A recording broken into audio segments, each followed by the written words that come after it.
countries buy US Treasuries, they are essentially purchasing into the debt of the United States government.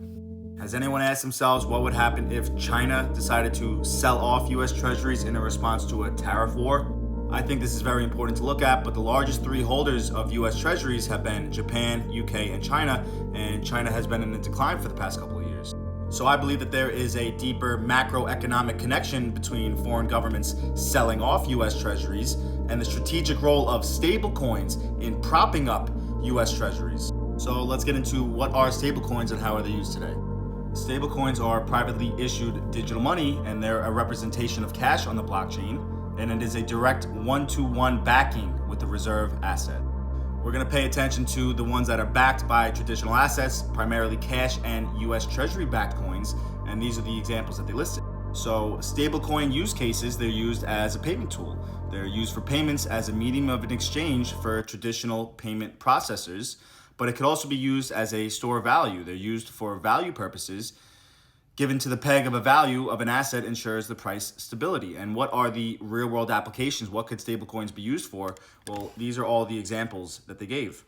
So why is this important? Why do we care? Well, the US Treasury is saying the minting of stablecoins would overall provide a huge demand for US Treasuries.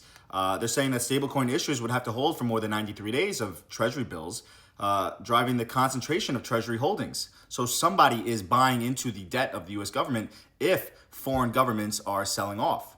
I know this may be difficult to read. Trust me, I'm struggling myself, but stablecoins have a market cap of 245 billion. That's the most updated number. And the US Treasury's website is predicting growth upwards to $2 trillion by 2028. And they are saying with the current proposed legislation, like the Genius Act, there are several key factors that could determine the influence at which the rate and the demand may grow. For those of you who have no idea what the fuck I'm talking about, the Genius Act and the Stable Act are two regulatory frameworks that are being introduced into the U.S. government to be talked about, discussed, and to be voted on of how the U.S. digital dollar could be implemented into the financial system. I will make a video about the Genius Act and the Stable Act. I have always said that they need to destroy the old system before they can usher in the new system, but this could be a shift from foreign sovereign buyers into algorithmic blockchain-based demand, stablecoins. Ultimately, this could preserve the U.S. dominance while fully integrating us into the digital economy.